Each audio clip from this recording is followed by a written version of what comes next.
Tesla taking the biggest hit, down 6%. That's not the only potential headache for Elon Musk. Yeah, I mean, there are some analysts out there who say it is because of that Model Y changeover that's the real reason behind a lot of the slump. This is bad. The world didn't flinch when the bomb dropped. It blinked when the refund disappeared. Overnight, Canada froze over $43 million in Tesla subsidies. No warning, no appeal. Just a clean, cold financial cut that sent Tesla's entire North American strategy into freefall. The story you're about to hear isn't about electric cars. It's about how fast an empire unravels when the money runs out. Because when the rebates stopped, the supply chain collapsed, Elon was left stranded, and the world quietly moved on. What if America didn't lose its power in war but in accounting? What if Tesla didn't get banned by enemies but cut off by allies? And what if this is how the empire actually ends? What's happening? Tesla's entire Canadian logistics network seized up like a locked transmission. At least 8,753 vehicles were either in transit, docked at regional logistics hubs, or parked at dealerships expecting rebate-qualified buyers. With the incentive program frozen, those buyers evaporated. The compliance Model 3, stripped of its rebate edge, was no longer competitive against rivals offering better range and performance. Tesla's supply chain wasn't built for this kind of abrupt demand vacuum. Every link, from inventory rotation to software activation, was calibrated to a system of predictable rebate flows. When that system shattered, the entire chain began to convulse. Across U.S. production facilities, alarms went off. The Fremont line that had been building Canadian market Teslas shifted into idle mode by the second day. The Nevada Gigafactory's battery module shipments slowed to a crawl. Workers were reassigned or sent home. Tesla's just-in-time supply model, designed for optimal speed, had no contingency for political sabotage. Worse still, internal data teams revealed a disturbing pattern. Tesla's rebate application volumes had spiked disproportionately just before the program was frozen. 5,800 rebate claims filed in 72 hours from just 4 dealerships. It looked less like coincidence and more like a last-minute siphon of funds. That discovery didn't just fuel Canadian suspicions, it ignited international media scrutiny. This isn't just news, it's a warning shot. Stay locked in. Subscribe now. Analysts on Bloomberg and CNBC began referring to Tesla's compliance model as subsidy laundering. The term stuck, and yet as the headlines multiplied, one figure remained strangely silent. Elon Musk, the man who had once tweeted through every crisis, had gone quiet, and when he finally did speak, no one answered. Elon alone. Elon Musk had built Tesla by challenging rules, not following them. But this time, he found himself in a fight where no one was stepping up to defend him. The White House didn't issue a statement. Trade officials gave no comment. And Donald Trump, the man who once called Musk a national treasure, was nowhere to be found. Musk's internal team confirmed what he already suspected. Tesla was politically alone. No lobbying pressure from Washington. No diplomatic protest from the U.S. State Department.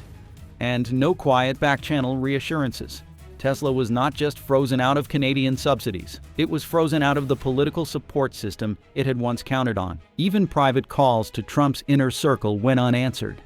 Sources close to Musk confirmed 3 personal messages had been sent to Mar-a-Lago, and 1 encrypted signal to the president's policy aide. None were returned. The silence wasn't passive, it was calculated. For the first time, Musk realized that Tesla was now more liability than legacy. And to Washington insiders watching trade war tensions rise, defending a billionaire, especially one with a controversial track record, was a losing proposition. Musk didn't tweet. He didn't post. He paced. In his Palo Alto office, the only sound was the low hum of a red line chart ticking downward. Across the continent, a different kind of silence was breaking. And in Ottawa, that silence exploded into action as Mark Carney stepped into the ring. Ottawa's Cold War. Within 72 hours of the Tesla rebate freeze, Canada's new Prime Minister unveiled the boldest realignment of economic policy in decades. His goal was not just retaliation, it was decoupling, a deliberate effort to reduce Canada's exposure to U.S. economic unpredictability. First, Carney halted multiple high-value military procurement deals with U.S. defense contractors. A $19 billion F-35 fighter jet agreement was placed under national strategic review. 6 billion Canadian dollars allocated for a joint radar system with Lockheed Martin was frozen, and discussions for submarine upgrades with U.S. shipbuilders were postponed indefinitely. But Carney didn't stop at defense. He introduced the Green Integrity Act, a sweeping legislative framework designed to regulate how companies accessed Canadian subsidies. For Tesla, it meant that every rebate dollar would now require triple-layered transparency, supply chain disclosure, ethical sourcing, and environmental performance thresholds. Publicly, Carney framed the act as a moral realignment. Privately, it was economic retaliation wrapped in ethics. The act didn't name Tesla, but everyone knew who it was written for. International observers took note. French ministers praised the shift. The European Commission cited Canada as a model for ethical subsidy frameworks. And quietly, countries like Germany and the Netherlands began discussing similar reforms. Tesla's appeal to the Canadian Treasury Board was dismissed with procedural language. Eligibility no longer aligned with national objectives. No room for negotiation. No path for reinstatement. By the end of the week, Tesla was effectively blacklisted from federal incentive programs. But the deeper threat wasn't just to Tesla. It was to the entire U.S. economic posture in North America. Canada was building new walls, not with bricks, but with values. And if this Cold War was just beginning, it would not be fought with tanks. It would be fought with tariffs, ethics, and silence. Ethics versus Elon. Canada's new Prime Minister, Mark Carney, swiftly responded to the Tesla rebate scandal, declaring the system broken. Tesla, he claimed, exploited it, and now they'd be the example. A new policy would change public funding rules for every electric vehicle company. The legislation was called the Green Integrity Act. It required all companies receiving environmental incentives to pass a new 3-layer test. First, their products had to meet strict emissions benchmarks. Second, their supply chains had to be fully disclosed and verified. Third, and most controversially, companies had to prove ethical alignment with the program's goals, which included labor practices, AI governance, and financial transparency. It wasn't a law about efficiency. It was a law about values. For Elon Musk, this wasn't just a policy shift. It was a personal indictment. Government spokespeople openly accused Tesla of subsidy laundering, a term previously used only in closed-door economic meetings. The Canadian press ran front-page headlines suggesting Tesla had manipulated an entire national program to suit its bottom line. Musk, known for dominating the news cycle with product launches and bombastic tweets, now found himself at the center of a story he didn't control. And perhaps worse, a villain in a narrative written by bureaucrats. Behind closed doors, Canada's legislative committees debated whether this act would scare off innovators or attract a new class of ethical startups. In the end, Carney made his choice clear. He wasn't interested in propping up tech titans who bent the rules. He wanted a clean tech ecosystem that answered to the public, not the other way around. And as Canada's Parliament passed the act, the global business world watched in silence. Because for the first time, a government wasn't just punishing a company. It was redefining the terms of success. The real shock, though, was still to come from across the Atlantic, where Tesla's once celebrated European expansion was about to collapse under its own weight. Tesla's European dream collapses in Germany.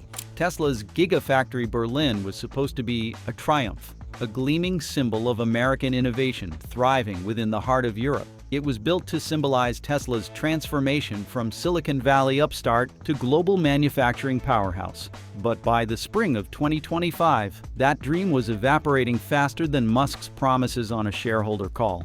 The trouble began with a photograph, a seemingly innocuous image from 3 years prior. It showed Elon Musk in Brandenburg, shaking hands with a regional official known to have far-right affiliations. The image had been ignored at the time, but it resurfaced during the Canada backlash and became ammunition for European unions and politicians who had grown wary of Musk's unpredictability. Union leaders in Germany, already frustrated with Tesla's resistance to organized labor, seized the moment. They launched coordinated protests, accusing Tesla of bypassing European labor norms and treating workers like gig economy contractors. Meanwhile, environmental activists reignited criticism over deforestation and water usage, tied to the Berlin site's construction. The dream of clean tech quickly turned murky. Tesla's German operations also began to underperform. Delays in production, missed efficiency targets, and a scandal over battery recycling compliance turned what was once a PR win into a PR nightmare. The German press, which had once celebrated Musk as a visionary, now painted him as a reckless outsider exploiting European generosity. By April, Tesla's European expansion was on life support. The company's attempts to pivot toward France and the Netherlands met resistance. Leaked memos showed that government officials in both countries were reconsidering incentive partnerships, citing uncertainty and reputational risk. What began in Canada was now spreading. The narrative of Tesla as a clean energy savior was unraveling, replaced by a far less flattering image, a company that used rules as tools and ethics as optional. As Tesla scrambled to contain the European fallout, another revelation back in Canada would send shockwaves through the heart of its business model: the ghost model. The so-called compliance version of Tesla's Model 3 had long been an open secret within the company. It was a vehicle built not to sell, but to qualify, priced at exactly 44,999 Canadian dollars, just $1 below the government threshold for rebate eligibility. It offered stripped-down features, a lower battery range, and practically zero consumer interest. It existed to tick boxes, nothing more. Internal audits released by Canada's Ministry of Transport, following a freeze of 43.1 million Canadian dollars in rebate funds, revealed that this ghost model had accounted for the vast majority of Tesla's rebate access, while fewer than 5% of actual customers ever took delivery of the compliance version. Its presence in Tesla's catalog allowed the company to unlock rebates for higher spec models. It was a loophole, legal technically, but ethically debatable at best. The media exploded. Headlines like Tesla's Trojan Horse EV and Subsidy Shell Game dominated the news cycle. Economists likened the strategy to corporate tax avoidance schemes that exploit legal gray areas. And while no laws were broken, the outrage was loud, persistent, and bipartisan. Tesla responded with a carefully worded statement, insisting that all its models were compliant with existing rebate rules. But the damage was done. The image of the ghost model became symbolic of a company that prized cleverness over cooperation. Canadian regulators, facing public pressure, announced retroactive reviews of every rebate claim tied to the compliance model since 2019. The cost to Tesla wasn't just financial, it was cultural. A brand once defined by visionary leadership was now synonymous with system gaming. And as auditors dug deeper, the numbers they found made even the skeptics pause. Because what had started as a rebate strategy was beginning to look like a billion-dollar drain on Canadian taxpayers. The billion-dollar drain. Tesla had been the poster child of clean transportation for years, but a detailed forensic audit conducted by Canada's Office of the Parliamentary Budget Officer painted a different picture. Since the implementation of the Zero Emission Vehicles Rebate Program in 2019, Tesla had received over 713 million Canadian dollars in subsidies, a figure that shocked even seasoned analysts. This number didn't just reflect the 43 million recently frozen. It included years of quietly approved rebates tied to vehicles sold under the rebate qualifying threshold, but often swapped for higher-priced versions post-purchase. The system had allowed Tesla to effectively turn public subsidies into a revenue stream, and no one had noticed until it was too late. Public backlash grew fiercer. Economists called it a silent drain. Political commentators dubbed it the EV heist. And Tesla, once known for disrupting oil giants, was now accused of bleeding dry the very governments that had helped it rise. The revelation also triggered broader questions. How many other companies had played similar games? How broken were the subsidy mechanisms designed to accelerate green adoption? And why had no one in Ottawa flagged these anomalies earlier? Prime Minister Carney, now riding a wave of populist momentum, doubled down on the Green Integrity Act, saying, "The era of blank checks for billionaires is over." In response, Tesla began bracing for legal battles. Analysts speculated that similar investigations might soon emerge in the United States and Europe, especially as governments rethink how to balance innovation with accountability. The final figure, $713 million Canadian dollars, wasn't just a monetary loss. It was a psychological turning point. It changed the narrative around Tesla from pioneer to opportunist. And as public trust eroded, so did Musk's leverage. What began as a regulatory freeze in Canada had now become a multinational reckoning. But the most critical blow was still on the horizon, because while governments reviewed rebate logs, Tesla's competition was moving fast. And for the first time, Elon Musk wasn't just losing trust, he was losing the future, the political shift that backfired. The second Donald Trump took office again, a global tremor followed. Allies tensed. Markets hesitated. CEOs across the world knew they were re-entering a volatile chapter, one where a single tweet could undo months of strategy. But no one felt the shock more acutely than Elon Musk. In the previous administration, there was at least ambiguity. With Trump, everything was personal, especially now. The early signals were almost theatrical. Within his first 72 hours, Trump reinstated a 25% tariff on cars imported from Canada and Mexico. The official language called it a defensive economic posture. Unofficially, it was payback. Allies were no longer exempt, and that meant Canada, the very country that had just pulled Tesla's subsidies, was first on the list. It was the kind of move Trump believed would rally his base. Instead, it rallied foreign governments against him. Elon had anticipated a bumpy ride, but nothing like this. Tesla's international teams reported rising pushback from foreign regulators. Diplomats from France, Germany, and even Brazil released coordinated statements denouncing the administration's aggression. But the silence from Washington was what hurt most. Elon waited for some public defense, a tweet, a press release, anything. Nothing came. Instead, Trump posted a midnight thread that seemed ripped from a campaign rally. They said, "We couldn't do it. We are taking our industry back. No more free rides. America first." It was red meat for his supporters, but acid for trade partners. Tesla's stock dropped 5% the next morning. International orders froze. Elon wasn't just excluded from trade talks, he was scapegoated. Pundits on mainstream media painted Tesla as a foreign actor despite its massive US presence. The backlash was no longer theoretical. It was real, and it had a target. And that target was Musk. The realignment came fast and brutal. Overnight, Tesla's reputation as a global innovator turned into something darker. A billionaire-backed disruptor that failed to play by the rules. An opportunist with no home base. Musk watched as the same political machine that once celebrated his rise began casting him as the villain. And that was just the beginning. As the foundation of support crumbled beneath Elon Musk, Trump wasn't done yet. What started with autos was about to spiral into something far wider and far more destructive. The trade war expands. The 25% tariff on vehicles was only the first domino. Just days after the auto policy went into effect, the Trump administration released a new slate of trade restrictions. Pharmaceuticals, consumer electronics, raw materials. The goal? Total economic reorientation. The result? Global chaos. By the end of the second week, Wall Street was in freefall.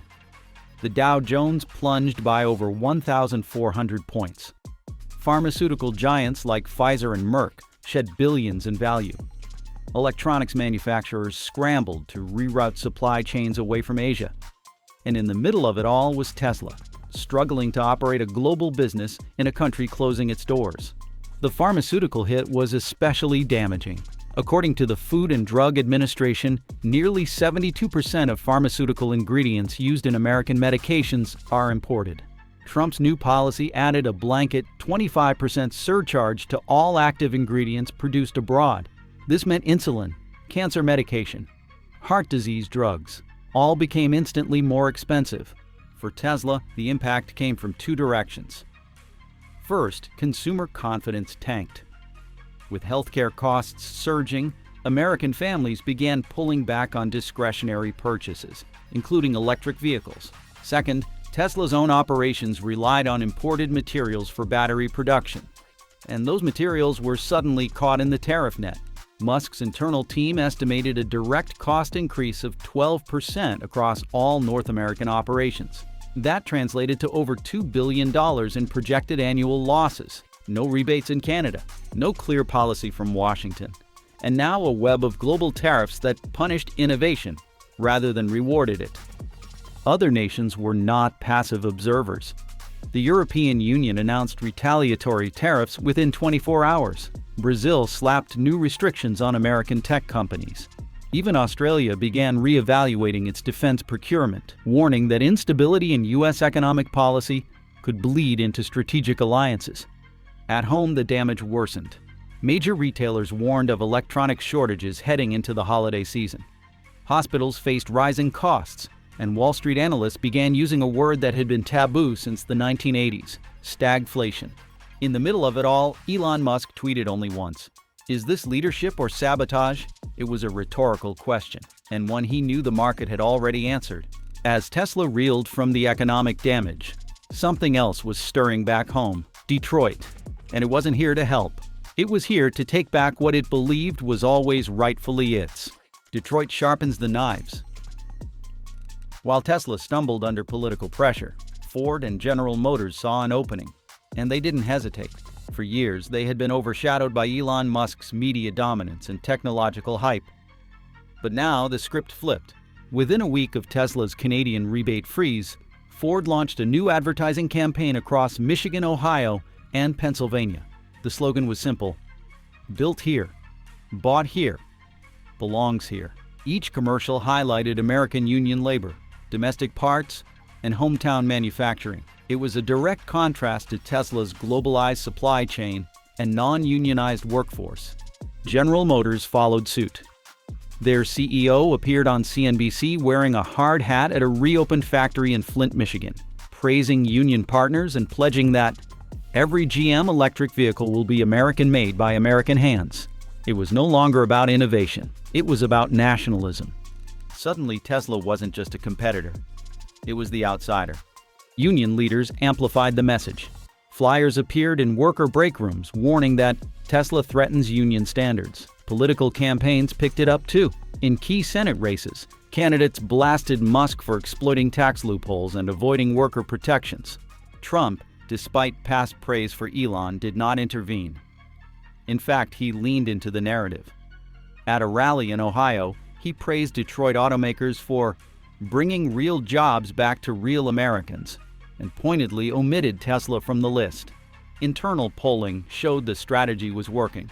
Approval ratings for Ford and GM surged in blue-collar regions. Tesla's favorability, meanwhile, took a nosedive.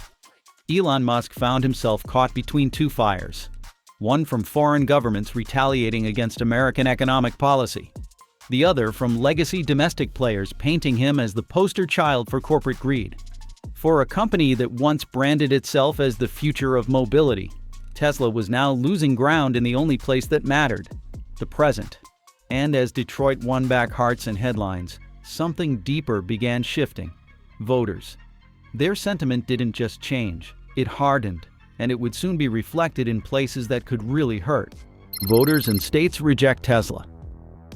It started as a whisper, a couple of focus groups in Pennsylvania, a survey in Wisconsin, a town hall in Michigan. The kind of voter-level research most executives ignore until it becomes impossible to dismiss. Tesla was losing public trust. Not everywhere, but in the places that mattered. Swing states, manufacturing towns, and union-heavy districts. Places where the path to the presidency runs through, and where economic anxiety turns into political conviction. By mid-quarter, Tesla's internal polling team confirmed what campaign managers were already seeing. Negative sentiment had jumped by over 30% in the last 60 days. Independent voters who once admired Musk's ambition now saw him as detached, out of touch, unaccountable. It wasn't just the loss of Canadian rebates. It was the headlines, the rallies, the silence from the White House, the aggressive turn by Detroit. All of it converged into a single narrative. Tesla was no longer on the side of the American worker. In response, some states began taking quiet action. Lawmakers in Ohio and Missouri proposed bills to reevaluate electric vehicle subsidies, specifically targeting automakers that refused unionization. Local school boards began pulling Tesla from recommended partner lists in vocational programs. Even state-level procurement started to shift. A city fleet order in Milwaukee once earmarked for Tesla Model Ys, was redirected to Ford's Mach-Es. Officially, the reason cited was cost review. Unofficially, the optics had changed. And through it all, Elon Musk kept building. But the silence was louder than any protest. A cultural momentum had turned. Not with fury, not with riots, but with quiet reassignment of loyalty. A change in how people talked about Tesla at dinner tables, in classrooms, and at union halls. A slow-moving storm had started, and Tesla was at the center. But for the first time, it wasn't seen as the lightning. It was the exposed tower. Next, that storm would go international. Not because of Musk's ambition, but because of what America had come to represent to the rest of the world. China makes its move. New deals with Canada and Mexico. In the immediate aftermath of Tesla's removal from Canada's EV incentive program and the broader American trade fallout, Beijing quietly stepped into the vacuum. The Chinese government, working through its massive state-owned industrial network, began approaching Canadian and Mexican officials with a very different pitch. Where Washington had offered ultimatums, Beijing promised long-term partnerships, green energy investment, and no lectures on sovereignty. The offer was as simple as it was brutal. Let us replace the United States. China's diplomatic corps wasted no time. Within weeks, Beijing had secured preliminary lithium sourcing deals with 3 Canadian mining firms, negotiated rights to 2 dormant nickel sites in northern Quebec, and reached a memorandum of understanding with Mexican officials to build a joint EV battery production corridor along the US-Mexico border. That last detail was key. The facilities would operate just outside of US jurisdiction, but close enough to serve the entire North American market. Unlike the US approach, which emphasized control and compliance, China's pitch came with fewer strings and immediate liquidity. Chinese development banks offered upfront capital. Raw materials were paid for in full, not promised through delayed procurement. And in exchange, Beijing gained a foothold in what used to be Washington's backyard. By the time DC realized what was happening, it was already too late. Canada had invited 2 major Chinese EV brands to participate in its updated subsidy evaluation program, and Mexico greenlit tax exemptions for lithium processing facilities backed by BYD and CATL. Even Tesla's former suppliers were quietly shifting allegiances. One executive summed it up bluntly: the US plays chess. China bought the board. It wasn't just economic, it was strategic. And the signal was unmistakable. The age of uncontested American dominance in North American manufacturing had ended. But even as China cemented its place, a second blow came from across the Atlantic, this time from allies who were no longer willing to wait. Europe walks away. When Europe turns, it doesn't shout, it drifts. And over the past 6 months, Europe has been drifting away from the US, not in protest, but in quiet economic calculation. The European Union, once the United States' most dependable economic partner, has now started reshaping its automotive and trade alignments without waiting for Washington to catch up. It began with regulations. Germany, France, and the United Kingdom introduced new environmental and ethical sourcing standards for EVs and battery components. On paper, these rules weren't hostile to American firms. But in practice, they eliminated the eligibility of most US-manufactured parts. Without verified green sourcing, transparent labor practices, and localized production guarantees, American automakers found themselves squeezed out of EU procurement rosters. This wasn't ideological. It was a shift driven by necessity. European automakers had already begun partnering with South Korean and Japanese battery manufacturers, while simultaneously exploring joint ventures in Scandinavia for raw materials. As US policy became erratic and subsidies unpredictable, Europe chose to insulate itself. Ford, once a dominant presence in Germany and Spain, saw its market share drop below 3%. General Motors, after re-entering the UK market with high hopes, suddenly faced surprise tariffs. Tesla's Gigafactory Berlin was left in a political limbo, still operating, but with future expansion plans now stalled. A senior French official explained the new logic with brutal clarity. We cannot rely on a partner whose economic strategy changes with every tweet. Meanwhile, the EU fast-tracked a new trade corridor linking French and Italian ports to Moroccan battery assembly plants, a route that deliberately bypassed American suppliers. Britain, no longer formally part of the EU, nevertheless mirrored this move, deepening defense and energy ties with Canada and South Korea instead of the US. What had started as whispers in Brussels and Berlin became policy. And in boardrooms across Europe, one question dominated: how long can a relationship survive when reliability dies? As Europe built distance, another fracture emerged. This time not between countries, but within America's own intellectual elite. America's talent exodus. It started with a few job postings.